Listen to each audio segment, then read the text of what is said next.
ahora. Vamos ahora a Proverbios.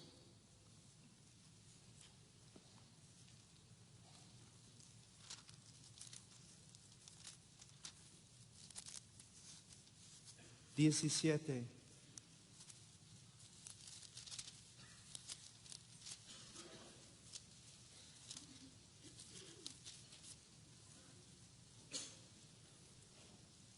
El que justifica al impío y el que condena al justo, ambos son igualmente abominación al Señor. Ahora,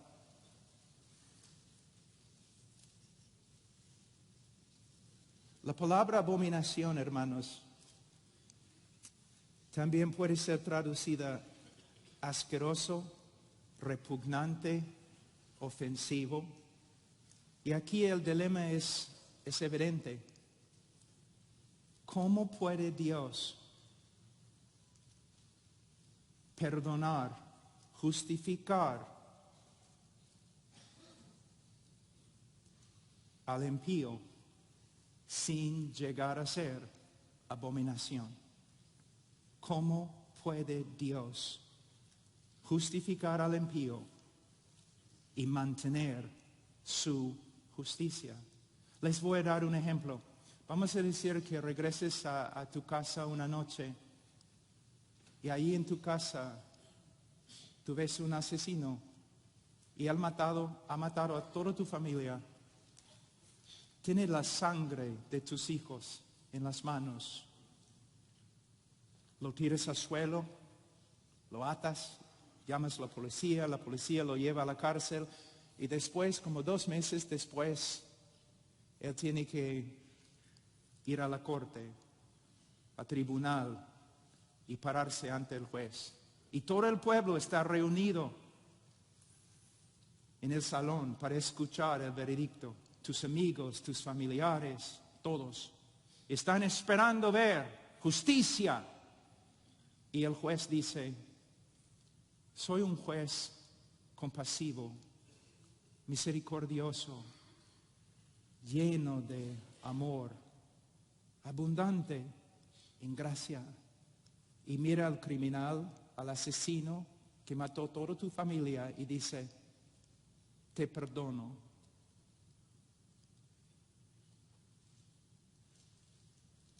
Y luego el juez y el asesino, los dos salen juntos como amigos para cenar.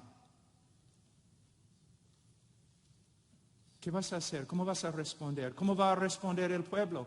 Van a decir: ay, qué lindo. Tanta misericordia hemos visto hoy día. No. Van a clamar: demandamos justicia. Este juez no es digno, es un criminal, peor que los criminales que él perdona, porque un juez debe hacer justicia. El hombre es una abominación. Entonces, ¿cómo puede Dios justificar al pecador sin caer bajo las mismas acusaciones? De nuevo, la respuesta se encuentra en Calvario y lo que Cristo hizo en nuestro lugar. Es como si, vamos a decir, el juez en su justicia nos mira y nos condena. En su justicia nos condena y en su amor llega a ser hombre y camina entre nosotros como el hombre perfecto. Y en la cruz toma nuestro lugar y muere bajo la ira de Dios a favor de nosotros. Solo en la cruz vemos perfectamente que Dios es compasivo, misericordioso y a la vez justo. Vamos a Salmos 32, 1 a 2. Cuán bienaventurado es aquel cuya transgresión es perdonada, cuyo pecado es cubierto. Cuán bienaventurado es el hombre a quien el Señor no culpa de iniquidad y en cuyo espíritu no hay engaño. ¿Ustedes pueden ver lo que David está diciendo en este momento? En los Estados Unidos, en inglés, nosotros tenemos una frase que no se traduce bien, pero decimos, cuando un juez es muy, muy corrupto, nosotros decimos que él barra la tierra o esconde la tierra, la contaminación bajo la alfombra. David está diciendo básicamente lo mismo. Dios cubre mi pecado.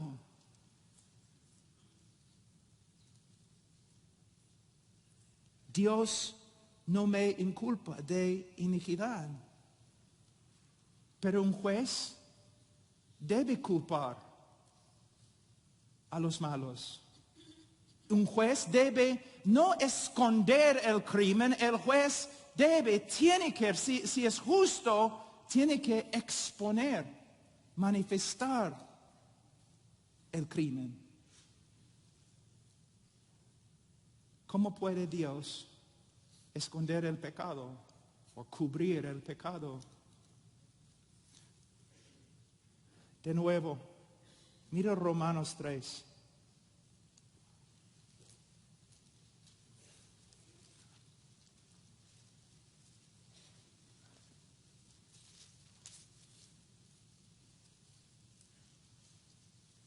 Versículo 25, hablando de Jesucristo, a quien Dios exhibió públicamente.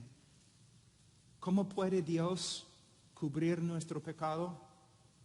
Porque Él imputó nuestro pecado a su Hijo y lo exhibió públicamente en el centro religioso del universo.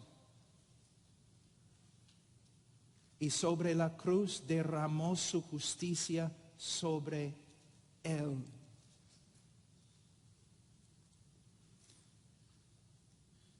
Tengo escrito acá, los que creen en Él ahora se regocijan que sus pecados han sido cubiertos para siempre, pero los que no creen en Él se avergonzarán en el día del juicio, porque sus pecados serán expuestos ante todos y para siempre.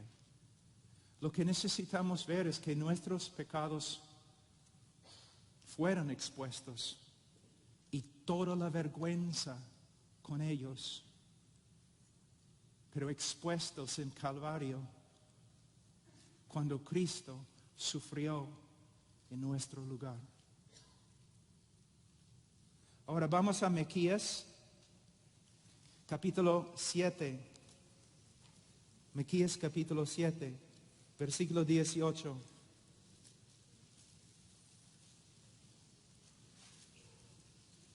Es un texto muy parecido a lo que encontramos en el libro de Éxodos 34, Miqueas. Miquea. Uno de los profetas menores que no puedes encontrar en tu Biblia. Ya.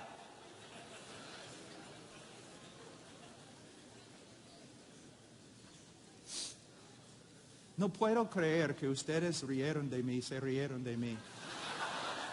Arrepiéntense todos. Con ayuno.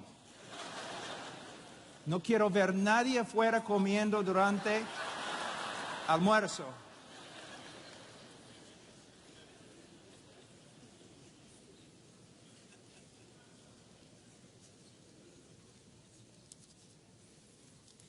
No es mi problema si no pueden pronunciar el nombre de Miqueas. Versículo 18, ¿qué Dios hay como tú que perdona la iniquidad y pasa por alto la rebeldía del remanente de su heredad? No persistirá en su ira para siempre, porque se complace en la misericordia. Volverá a compadecerse de nosotros.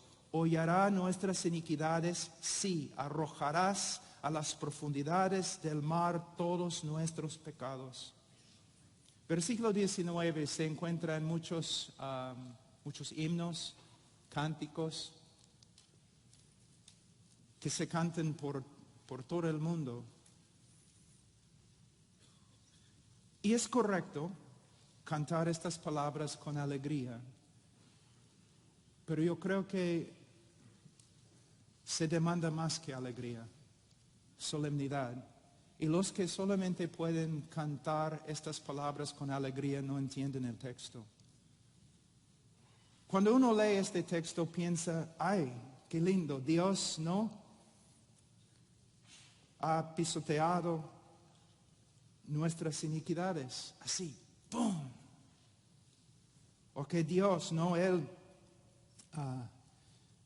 ha agarrado nuestro pecado como una bola y lo ha tirado al mar. ¡Qué lindo! Vamos a cantar con alegría. Hermano, no entiendes el texto.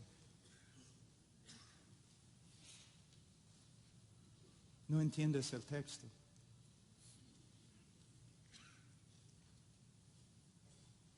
Dios agarró nuestro pecado y imputó nuestro pecado a su Hijo y pisoteó su Hijo bajo su ira. Dios tomó nuestro pecado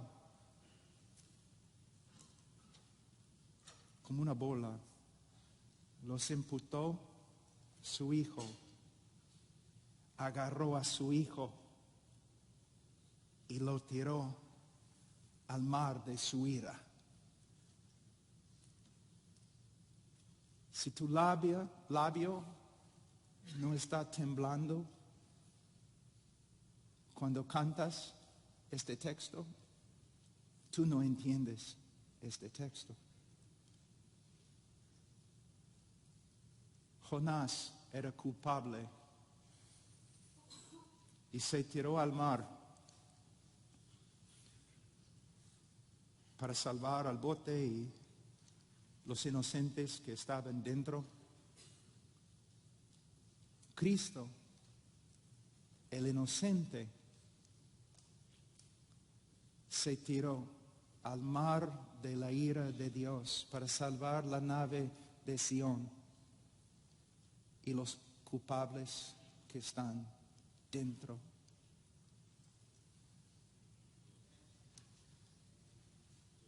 Cuando yo tenía como 27 años, algunos profesores, 24 años, algunos profesores me preguntaron, Pablo, ¿quieres estudiar tu PhD? Sí. ¿Qué quieres estudiar? ¿El Evangelio? No, ya hemos estudiado esto. Entonces no voy a estudiar mi PhD, porque quiero dedicar mi vida a estudiar una sola cosa. No soy un hombre inteligente, vengo del campo, de una hacienda pequeña, no soy súper inteligente, no soy académico, no puedo estudiar todo en la Biblia, entonces voy a dedicarme a estudiar una sola cosa. El Evangelio. ¿Qué hizo mi Señor por mí? Ahora,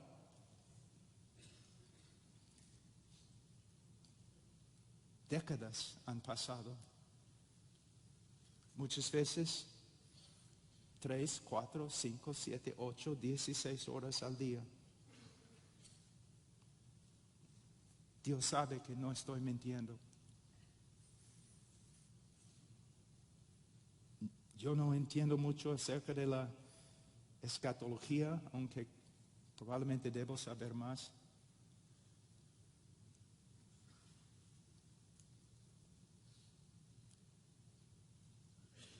Pero el Evangelio, estudio el Evangelio, y después de más que 30 años estudiando el Evangelio, ni he subido los cerros más pequeños. Algunos pastores piensan, ya entiendo el Evangelio. No entiendes el Evangelio. Mira, vamos a estar en el cielo una eternidad y después de miles de eternidades todavía no vas a comprender todo lo que se encuentra en la obra de Cristo o la persona de Cristo.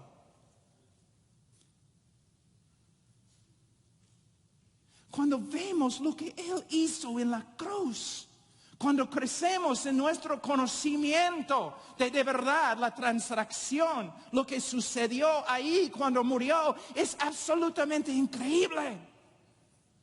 Varios, aún jóvenes, vienen a mí y dicen que faltan motivación y no saben dónde sacar la energía y la fuerza para seguir adelante. Es porque no están estudiando lo que deben estudiar.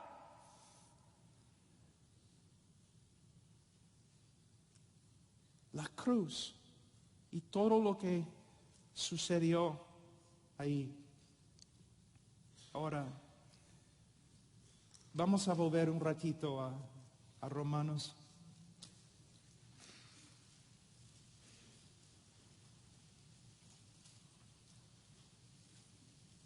Hay dos palabras que vamos a ver brevemente.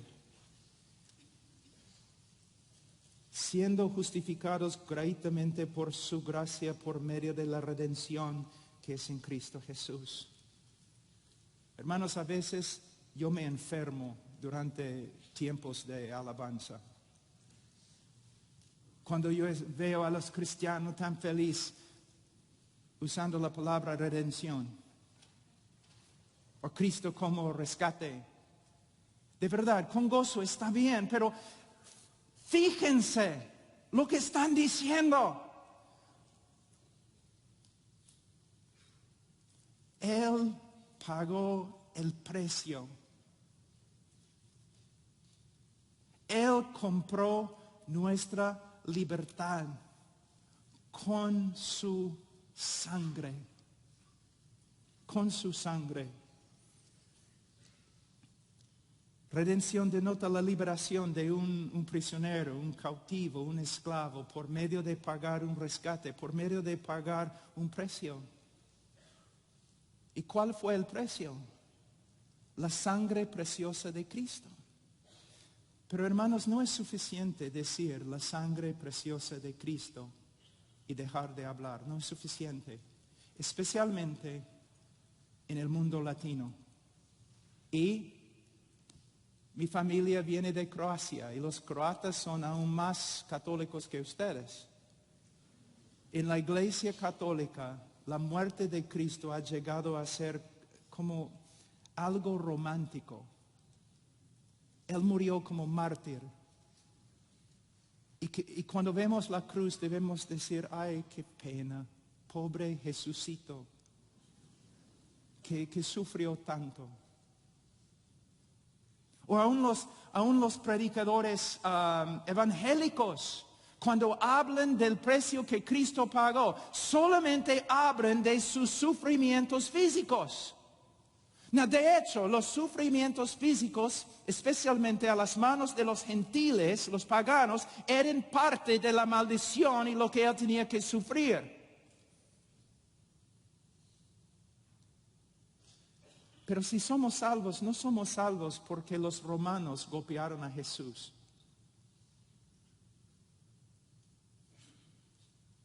No somos salvos simplemente porque sufrió físicamente. Ustedes recuerdan cuando Jesús estuvo en Getsemaní, que dijo que esta copa, Señor, no esta copa, no. En este momento, porque Jesús era Dios, pero a la vez era hombre y creció en conocimiento. En este momento, Jesús le fue revelado exactamente, perfectamente, lo que iba a tener que sufrir para nuestra redención. Y le chocó como una camioneta. ¡Pum! No. Sí. No mi voluntad, la tuya. Angustiado, orando, sudando. Y muchos predicadores evangélicos dicen, mira, él sabía los sufrimientos, los clavos, la cruz, los golpes, lo que los romanos iban a hacer a él. Y por eso está allí en Getsemaní temblando. No. ¿Cómo puede ser que cuando nosotros leemos los libros de la historia de los mártires, ¿no? Muchos de los mártires fueron crucificados al revés. Algunos, después de crucificarlos, ¿no? Prendidos para que mueran así con fuego. Pero en las historias leemos que ellos fueron a la cruz cantando, como hombres, con coraje, hasta con gozo. Pero el capitán de su salvación está allí en un huerto, con angustia, diciendo no.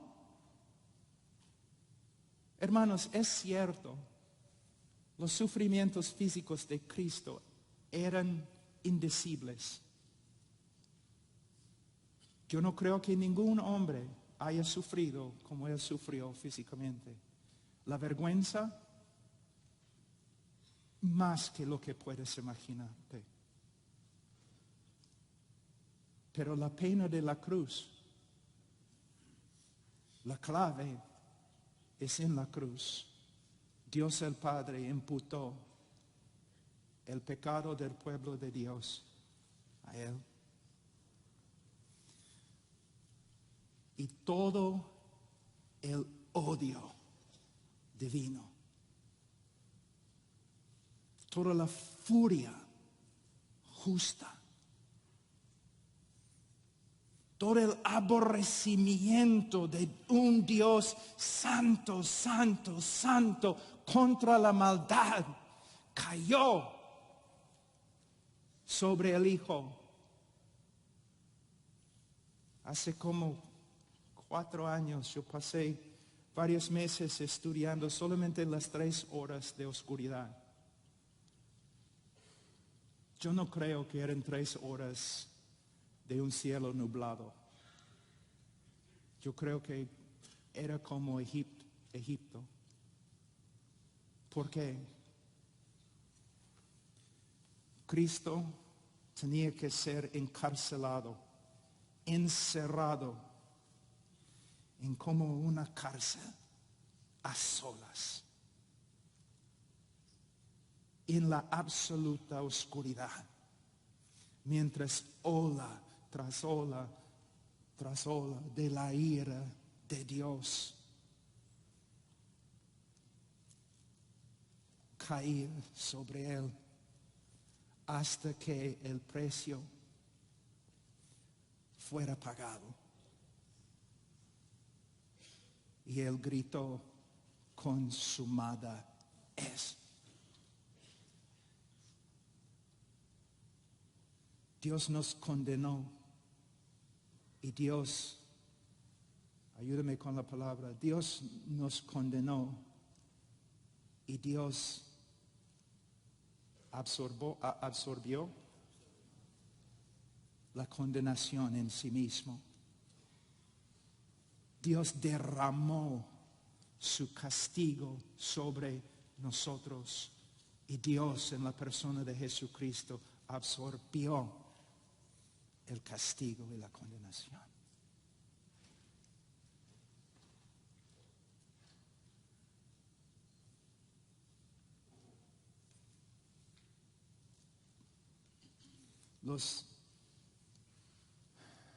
De nuevo, quizás van a tener que ayudarme. Los chinos tienen un dicho que un hombre no ha perdido su vida, que pasa cada hora de su vida solamente contemplando la belleza de una flor. Yo les digo, un cristiano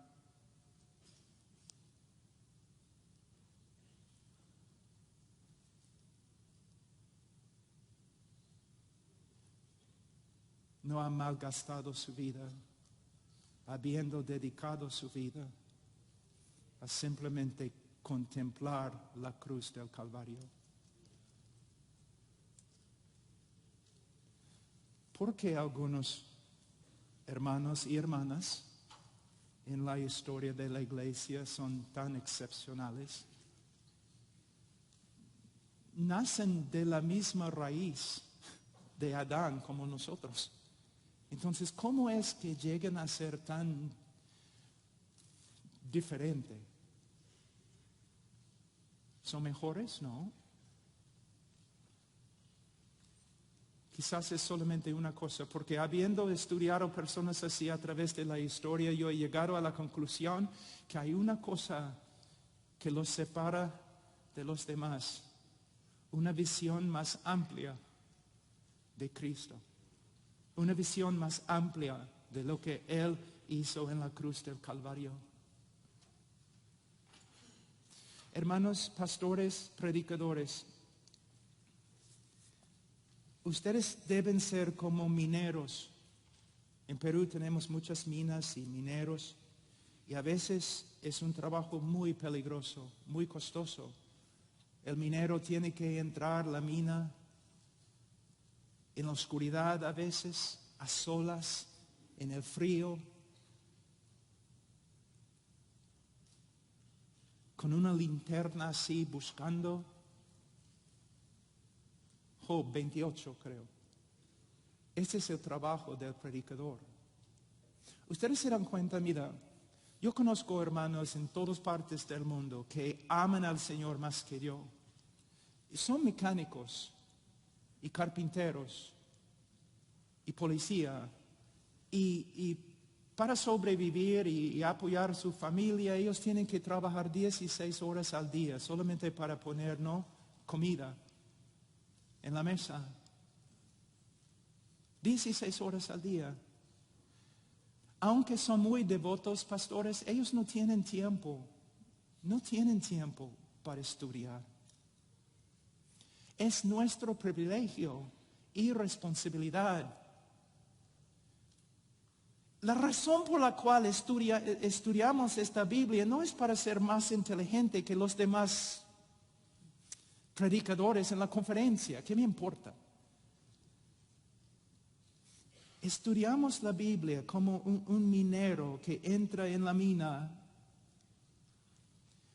horas y horas y horas cada día para sacar a la luz joyas de Jesucristo y presentarlas a los hermanos que no pueden entrar en la mina. Es tu trabajo, haz tu trabajo.